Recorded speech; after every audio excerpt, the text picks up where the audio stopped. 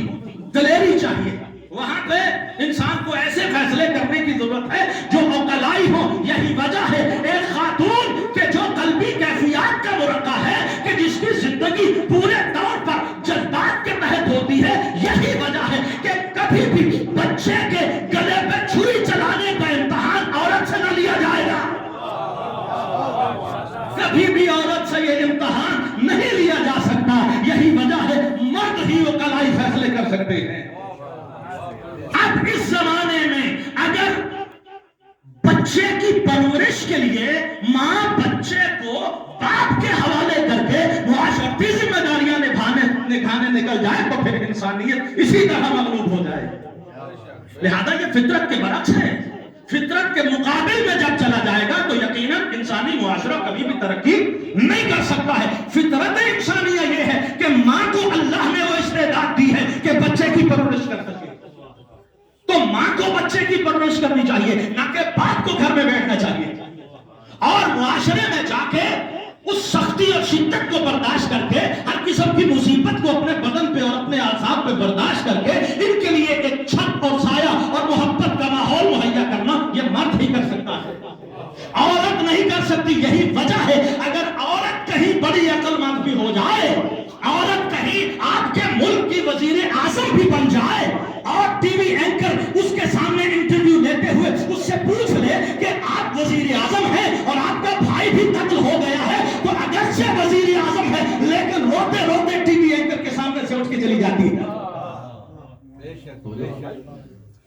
لہذا عورت، اللہ نے جسے عورت پیدا کیا ہے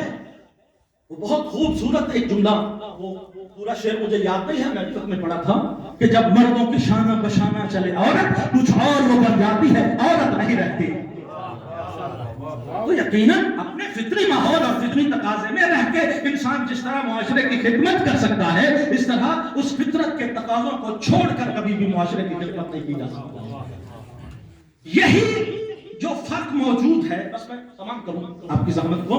یہی جو فرق ہے مرد اور عورت کے مابین، یقیناً فرق بہت رکھا گیا، لیکن اس کا ملاک، اس تفریق کا ملاک، اس تقسیم کا ملاک یہی ہے کہ معاشرتی ذمہ داریاں جدا جدا ہیں۔ اس کے ذمہ ایک فرد کی پرورش ہے اور اس کے ذمہ پورے معاشرے کا استحکام اور فلاح و بہبود ہے، لہٰذا اب دونوں میں فرق قرار دیا جائے گا۔ عورت ایک بچے کی پرورش کے لیے پوری زندگی لگائے گی اور اس کے اندر یہ سب جذبات ہونے چاہیے۔ اب آئیے قبلہ، جب مرد کو عقل کی مضبوطی چاہیے تو ساتھ میں جسم کی مضبوطی بھی چاہیے، تو فطرتاً اللہ نے اسے عقل کی مضبوطی بھی دی ہے اور جذبات کم رکھے ہیں اور ساتھ میں جسم بھی مضبوط عطا کیا ہے۔ جب جسم مضبوط دیا ہے تو پھر تحفظ بھی اس کے ذمہ، کمائی بھی اس کے ذمہ، تحفظ بھی اس کے ذمہ، نفقہ بھی اس کے ذمہ۔ تو جب یہ ساری چیزیں اس کے ذمہ ہیں تو پھر سربراہی بھی اس کے ذمہ ہے۔ یہی وجہ ہے جب مرد کو معاشرہ چلانا ہے تو سربراہی مرد کی ہوگی، حکومت فطرتاً مرد کو دینی چاہیے، مرجعیت فطرتاً مرد کی ہونی چاہیے، عدالت اور قضاوت فطرتاً مرد کے پاس ہونی چاہیے، اور امامت فطرتاً مرد کے پاس ہونی چاہیے، نبوت اور رسالت بھی فطرتاً مرد کے پاس ہونی چاہیے۔ یہی وجہ ہے کہ یہ تمام تر مناصب اللہ نے کسی عورت کو عطا نہیں کیے ہیں۔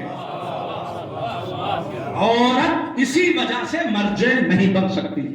اسی وجہ سے حاکم نہیں بن سکتی، اسی وجہ سے امام نہیں بن سکتی، اسی وجہ سے نبوت عطا نہیں کی گئی ہے، اسی وجہ سے قضاوت کا منصب خاتون کو نہیں دیا گیا ہے۔ کیوں؟ کیونکہ مضبوطی چاہیے، دلیری چاہیے، بہت سی چیزیں۔ تو جب یہ سب چیزیں ایک مرد کے پاس ہیں تو پھر میراث بھی اسی کو چاہیے۔ توجہ چاہتا ہوں، تو پھر میراث بھی اسی کو چاہیے کیونکہ اس نے معاشرہ چلانا ہے۔ تو پھر گواہی کے مقام پر بھی مرد ہی چاہیے۔ کیوں؟ کیونکہ گواہی دیتے ہوئے ہزار قسم کا خوف اور ڈر اور جذبات بھی درمیان میں آ سکتے ہیں، جو جذبات کے اس تمام تر سمندر کو عبور کر کے جا کے گواہی دے سکتا ہے، وہ دلیر، شجاع اور بہادر مرد ہی ہو سکتا ہے۔ گواہی بھی ایک مرد کی دو عورت کے برابر، اور میراث میں حصہ بھی مرد کا ایک کا دو خاتون کے برابر، یعنی دو خواتین کا حصہ ایک مرد کے برابر، اور اسی طرح سے دیگر معاملات بھی۔ اب اگر ایک سوال کہ خاتون عبادت کے مرحلے میں عبادت کے مرحلے میں خاتون پروردگار کے یہاں انسان برابر ہے، تو پھر عبادت کا مرحلہ جب خالصتاً پروردگار اور اس کا معاملہ ہے تو پھر وہاں کچھ ایام ایسے ہیں خاتون عبادت نہیں کر سکتی ہے، روزہ نہیں رکھ سکتی ہے، نماز نہیں پڑھ سکتی ہے۔ توجہ چاہتا ہوں، تو پھر یہاں پہ مرد کو فضیلت کیسے مل گئی کہ انسان نمازیں بھی پوری پڑھے، روزہ بھی پورا رکھے؟ تو یقیناً آواز آئے گی، ذرا پلٹ کے بھی دیکھ لو، اپنے بلوغت کے ایام کو بھی دیکھ لو، وہ 9 سال میں پہلے عبادت کر رہی ہے اور تم 15 سال کے بعد عبادت کے قابل بنے گا۔ یہ نقطہ نظر بالکل اسی طرح سے ہے کہ خاتون کو اللہ رب العزت نے وہ تقاضے اور ان کے مطابق صلاحیات عطا کی ہیں، اور ان کو پورا کرنے کے لیے اب ایک مرحلہ طے کرنا باقی ہے، وہ یہ ہے کہ یہ تقاضے تو مرد کے لیے ہو گئے، لیکن خاتون کے لیے یہ جو جملہ نبی اکرم صلی اللہ علیہ وآلہ وسلم نے سماعت سے پڑھیے،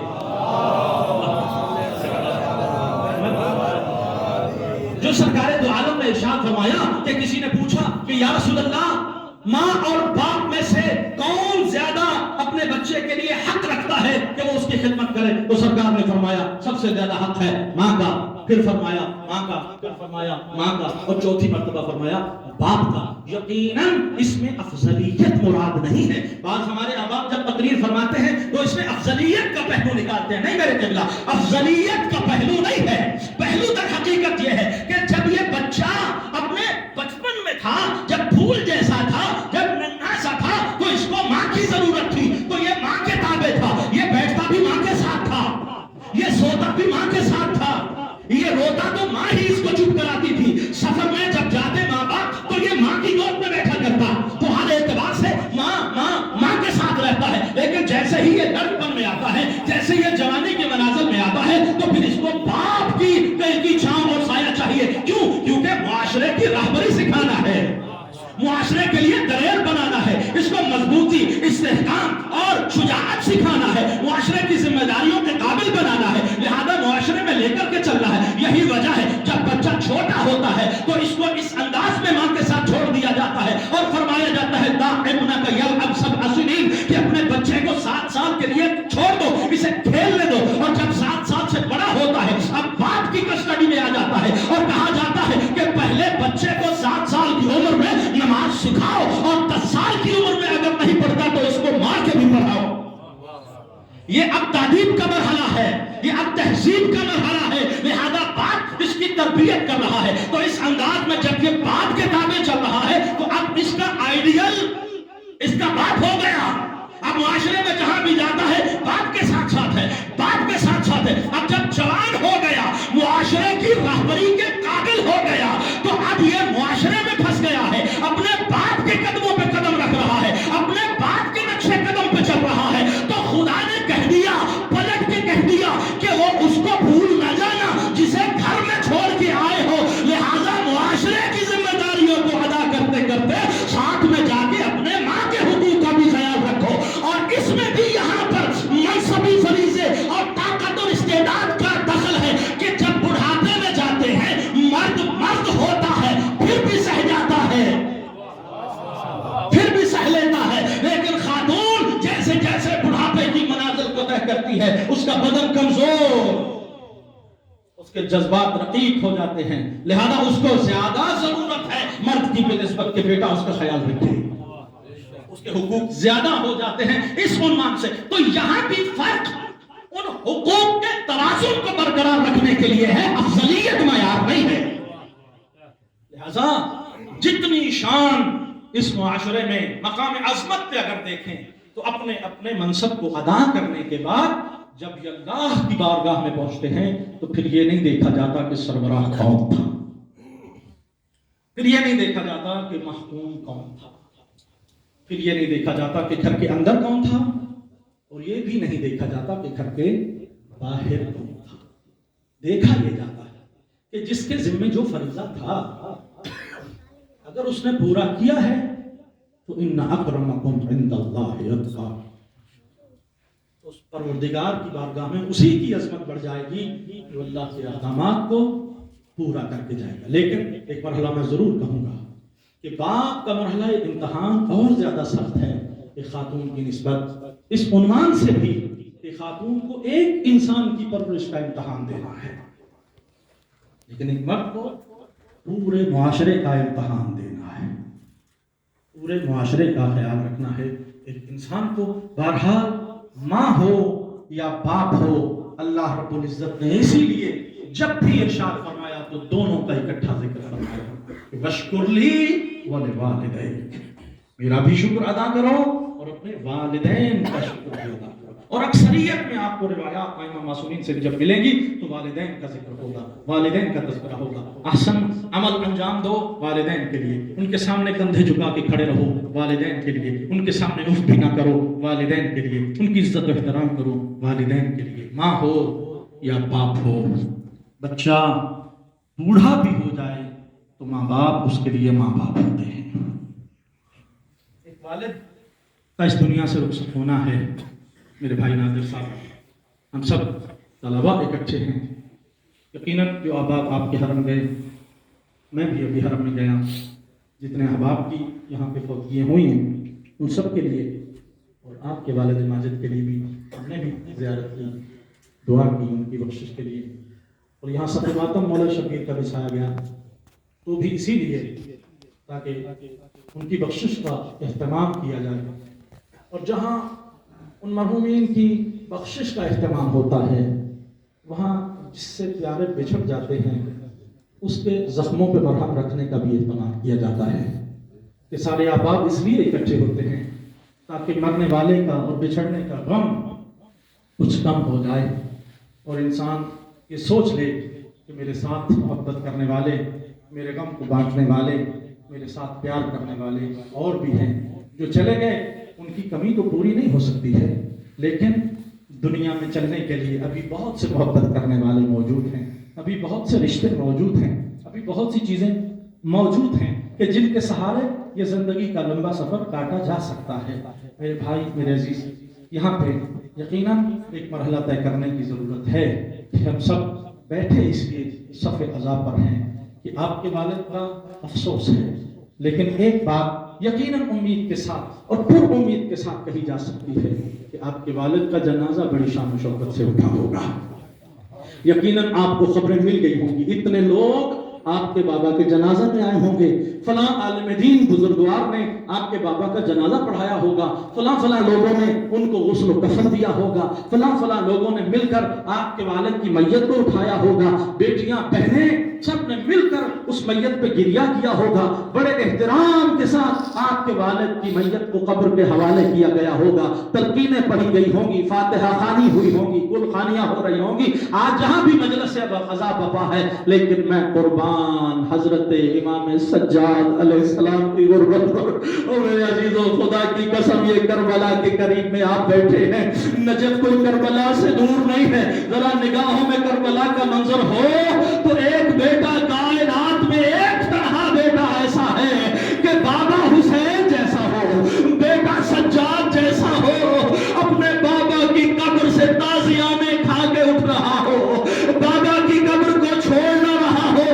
اور ظالم تازیانے مار رہے ہو۔ اس تازیانوں کے عالم میں میری آقا زادی زینب کبریٰ سلام اللہ علیہا نے دیکھا کہ سجاد کے چہرے پر موت کی زردی چھا رہی ہے، پلٹ کے روکی آئی سجاد کے پاس، سجاد میں کیا دیکھ رہی ہوں؟ بیٹا تو ان غریبوں کا قافلہ سالار ہے، تو اس لوٹے ہوئے پور کا سالار ہے، بیٹا ابھی تو شام و کوفہ کا سفر اور تیری پھپھیوں کی بے ردائی کا مرحلہ ہے، بیٹا تیری تو جان یہیں پہ نکلی جا رہی ہے۔ رو کے سجاد نے کہا پھپھی اماں، جس کا بابا بے گھر و کفن پڑا ہو، جس کے بابا پہ جنازہ کی نماز پڑھنے والا کوئی نہ ہو، جس بیٹے کو اتنی بھی قدرت نہ ہو اپنے بابا کو کفن پہنا سکے، وہ زندہ رہے تو کیسے رہے؟ بس پھپھیوں کا سہارا بن کر بابا کو بے کفن چھوڑ کے سجاد شام و کوفہ کے بازاروں میں چلے گئے۔ شام و کوفہ کے بازاروں سے گزرنے کے بعد آپ کو معلوم ہے میرے بھائی، جب بھی کسی کا کوئی مر جائے یقیناً والد کی کمی کوئی پوری نہیں کر سکتا ہے، لیکن جتنا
لعنت اللہ علی القوم الظالمین وسيعلم الذين ظلموا أي منقلب